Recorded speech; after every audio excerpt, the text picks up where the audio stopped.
everything you do from then on is One different. of the detectives, I think his name was He was a Derek. golden boy. And all we can do right now is come together. Extreme domestic violence, multiple rapes. Hey, this is Life Support, and I am so glad you've chosen to join us. We're talking about some really important issues that we hope will enlighten you and bring you closer to Christ, who is the answer. And we all believe that. And my guest, again this week, is Justin Jorgensen. And Justin has an amazing story to tell. I'm just going to do a quick recap, Justin, and you can fill in the blanks if I've forgotten anything since last time. But Justin is a man who has struggled with mental health, and it began very early on in his life in the first grade. He began to feel this first by way of physically not feeling well, but this was depression. By third grade, suicidal thoughts, even ways to commit suicide. Through middle school and high school, his story escalated to from getting in trouble to, by the time he was in college, hallucinations. And where we left off, Justin, was you telling us that it's an amazing thing that you're still alive and that you really feel God's hand on you. And as you look back, do you kind of shudder sometimes to think what it would have been like if God didn't have his hand on you? Yeah, the funny thing is, I think if God hadn't had his hand on me, I would not have, well, I either wouldn't have survived or I probably wouldn't have gone through as much. Because at one point I asked God that I could be like Job. And I believe that the experiences I've gone through have a... So I believe that if God had not actually been involved in my life, I would not have probably... I feel like my story is a powerful story. And at one point I asked God that I would be like Job. And I wanted to have meaning in my life. I wanted to be like special. And I always thought, well, I can be like Job and then I'll be rewarded in heaven for all my suffering. And so as I was going through these troubles, every once in a while I would think back to those words that I had said in a prayer. And I believe my story can help people. That's one reason why I've worked in mental health. I've worked as a peer mentor. I've worked in group homes and day programs and all different sorts of things. But I made a specific effort a while back to try to tell my story. And so it's really quite fantastic, and even God working now that I'm here just to tell my story. So you were talking about hallucinations on freeways and all that. So what happened after that? How did you come to grips with all of this? So I ended up in Missoula after watching the world end around me, mountains blowing up, angels fighting, demons fighting, me being part of this battle, setting traps to catch the demons, and this whole thing. And then I ended up back in Minnesota at Christmas, and I came home, and my parents were talking to me, and they're like, Justin, you're not making any sense. And I ended up in Abbott Northwestern psych ward 2 days after Christmas, and my birthday is the 31st. So here I am in the psych ward, and they did what they do. They give you a lot of meds for a couple days, and they try to ground you. And I remember waking up one day and not having my spirit self awareness. I didn't have an awareness of him, and he was gone. And it was kind of scary, almost, because like I had this bombastic, exciting, scary, fantastical world that I was living in, and then it's gone. and I still had hallucinations for years to come. But yeah, I mean, I had a significant sense of loss over losing those feelings. Yeah, and I would have guessed that those who have never had an hallucination can't possibly understand what that's like. Is it so real that there's no way for you to know when it's happening? So I suffer with delusions now. Delusions about like famous people, and I think that maybe I'm writing messages to them on Twitter or something. And the problem with delusions is I live my life never knowing if the next moment I'm going to find out that it's all been a delusion. And so there's a certain uncertainty. And that's something that I have had to reckon with. For the most part, it's like a bridge, and when you're just getting onto the bridge, you have an idea that you're starting to hallucinate. I do, at least. I have, because they're different. I can tell by the way they feel that I'm having hallucinations. But then you get to this point kind of halfway along where you start to lose that insight. Some people don't have that insight. I've been gifted with it. And then you get to this point where you're so out of control that the world is going on around you. And I remember when I came back into Minneapolis a few years ago, I walked around the city for 3 days. And I remember sitting in a corner praying that someone would come and just kill me. And but I didn't know what was wrong. I just knew I was in agony, and I was crying, and I was in this stairway later on crying, and people walked by and they didn't even ask, "Are you okay?" And I wandered around the city for those 3 days, and I was just lost. And I had just told my wife that I was gonna divorce her. And that was really when my life really started to turn around. It's like this horrible event that happened, and a couple years later, I would be in a completely new place where I love God more than I've ever loved Him.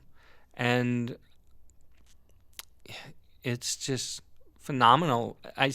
Now I see God's hands working in my life, and little things that I didn't think about then, I look at them now and see how they have shaped my life now. It's profound. That is profound. The world's not a safe place for mental illness.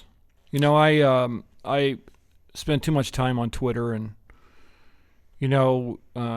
terms like nut jobs and crazy, and and you can tell if someone's acting out. Likely there's mental illness involved, but there's no sympathy there. There's no grace in society. And how does it feel when you're the person that's actually dealing with that? And you talked about being in a stairway and having people just walk by you. What does that feel like? Well, at the moment, I thought that these Israeli women were marching up and down streets screaming about how I was in agony, and how I called them the fallback dancers, fallback criers, or something like that. And it was like the wailing. So on one hand, it's fantastic. It's and by fantastic, I don't mean like happy fantastic. I mean it's amazingly bizarre. Right. But on another hand, the reality of my delusion, or the reality of my delusional world, is scary and dangerous. And I understand why people would not want to talk to me or help me, but I felt so separated. And then I ended up in the hospital, and I didn't know what was going on, and I'm trying to get out of the hospital because I thought I had been kidnapped. I mean, I've worked in mental health at a facility in Bozeman, and I saw people there who hurt, and that basically comes down to what it is. It just hurts. So right now, as we speak, how you doing? I've never been more healthy ever in my life. I know a lot of people are struggling with the pandemic. A lot of people are drugging. A lot of people are drinking. A lot of people are having anxiety. I'm having a lot of things too, but I made a choice to try to excel during this time. God and I are close like we've never been before, and I owe it all to the prayers of a counselor and of a lot of people. But I think prayer and counseling is phenomenal.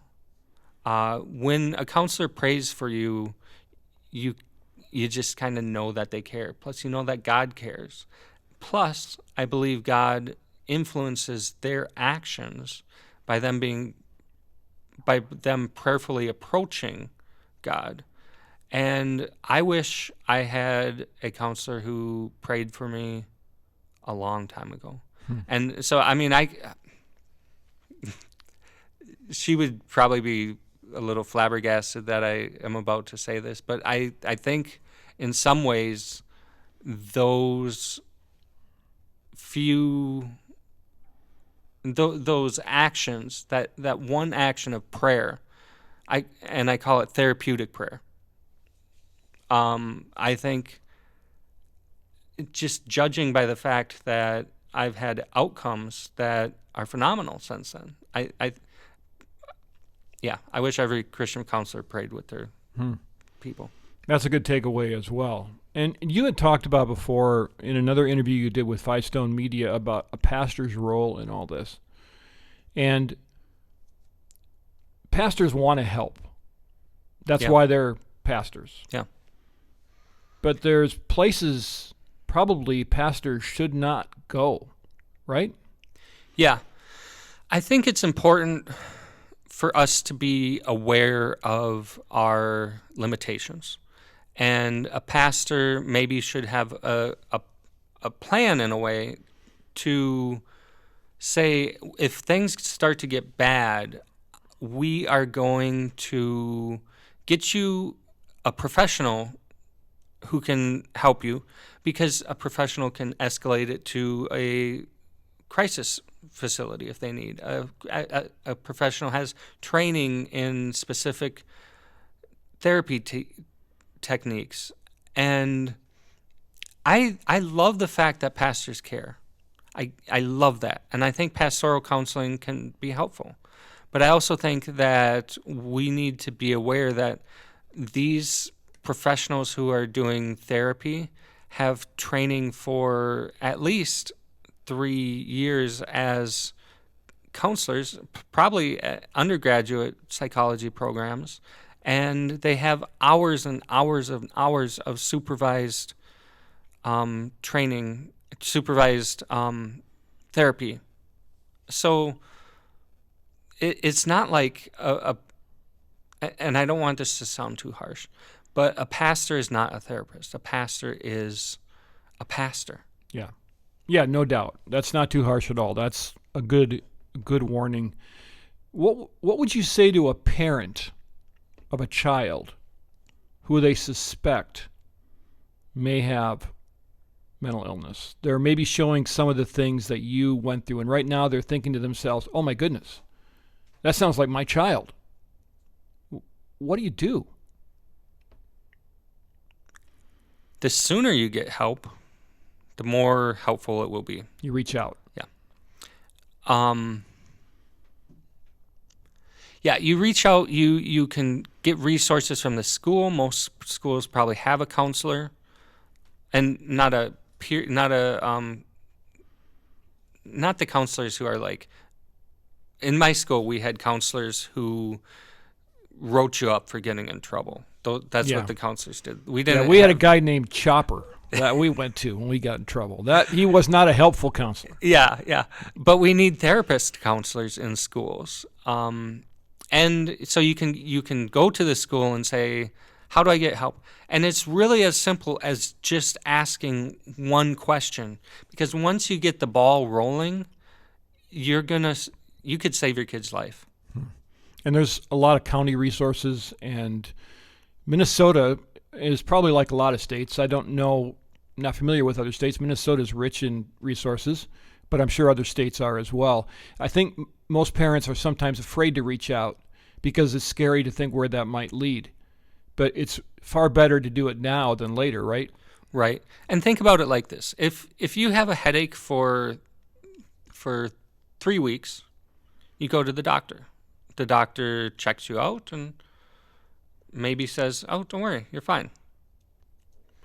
If you're sad for 3 weeks, you go to a counselor, and the counselor checks you out, or maybe a psychiatrist, whatever, or even a social worker, caseworker. Whatever it might be, it's a professional who kind of triages it and says, yeah, this let's do something about this. Let's fix this. And not just because I think some people are worried that if they go to a counselor, they're going to have to take drugs or something like that. Drugs are fine. Psych meds are great, but that's not necessarily what's going to happen either. Who knows? You have to trust somebody Yeah. at some point.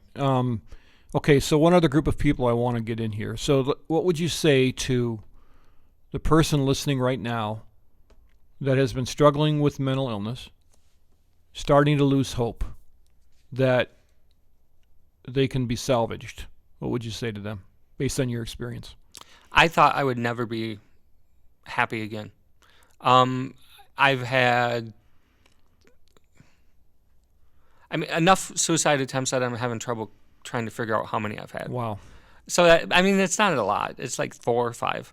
That's a lot, and that is God's grace that you're still here. Yeah. There's probably times I should have been dead. And I thought I would never be happy again. I always lived in fear of October and February, because those were the months that I would typically start having depression again. And, something happened. And I think it's the prayer. But I guess what I would say is I didn't think there was hope. But there's always hope. There's always hope. You can work really hard and try to get well. You can do the therapy. You can take your meds. You can do whatever it takes. And I also believe that if you reach out to God, He will reach out to you. And it might take a while, but I believe. I kind of say this blanket prayer as I'm saying these words, that I believe God will deliver you. Yeah, that's hopeful, and that is true. Yeah. What have you learned about Jesus through this journey? And you're a young guy. You have a long part of your journey to go. What have you learned so far about Jesus? There is meaning to it. Sometimes we go through our depressive phases or our psychosis or whatever it is, and we wonder, I went through this horrible time. What is the point of all this? And if maybe you can tell someone a story, maybe you can empathize with someone because of what has happened to you. Maybe you write a book or something, or there's always some kind of meaning that we can give our journey. And what have I learned?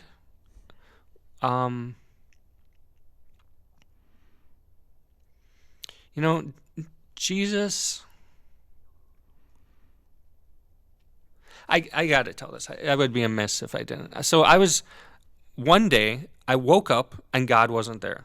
Like when I'm going through my days, I can feel God in somewhere. I don't know if it's in my head, in my soul, where it is, but I can feel God. And one day I woke up and he was gone. And I went for 2 months. And finally, as I'm driving down the road, I said, God, I'm not going to worship a God who I don't have a relationship with.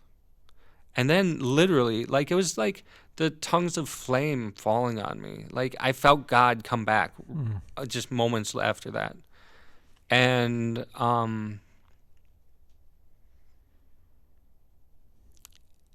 but he's also done something to me where I'm able to grow in ways I wasn't able. So I don't know, maybe I wasn't even a Christian before this. You can interpret it how you want. Maybe I was, maybe that was the Spirit of God falling on me. I don't know. But it was pretty profound how one day he was gone and then he came back and I could feel the difference. And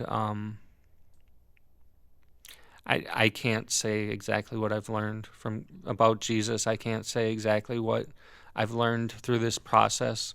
But one thing I do want to say that I have kind of figured out is you just got to keep going. When it's hard, you just got to keep going. Well, you're using your story to help others, and I really appreciate you telling it. It's a great way to end. Just keep going. And you have your journey ahead. I'll be praying for you. Thanks for having the courage to tell it. Really appreciate you being here, Justin. Yeah, I think it's really cool you guys are doing this. Thank you. You're welcome. Thank you. So, we talked a lot about this kind of suffering that Justin was describing, and Paul wrote to Timothy, and he said this in 2 Timothy 1:12, "For this reason I also suffer these things, but I am not ashamed. For I know whom I have believed, and I am convinced he is able to guard what I have entrusted to him until that day." And that means that whatever you're going through, as Justin has just attested to, he's using it for his glory, and you will see him, and you will be free of the pain of this life. But you'll also have an opportunity to experience joy in this life, as Justin has also said. It's not just waiting to die and being with Christ. He can renew you now by turning to him. And so that's a really hopeful thing, especially in this day and age in which we live. So I want to thank you for spending time with us here on Life Support. It's made possible by some great partners. Faith Radio, that's myfaithradio.com, at Five Stone Media, where you can watch a video presentation. That's fivestonemedia.com. And here at Ridgewood Church, we've got a resource page for you at myrwc.org/lifesupport. You can also find that on the /care page as well. And again, if you're struggling with these issues, please reach out, get help, and keep going. Thanks again, and we'll catch you next time on Life Support.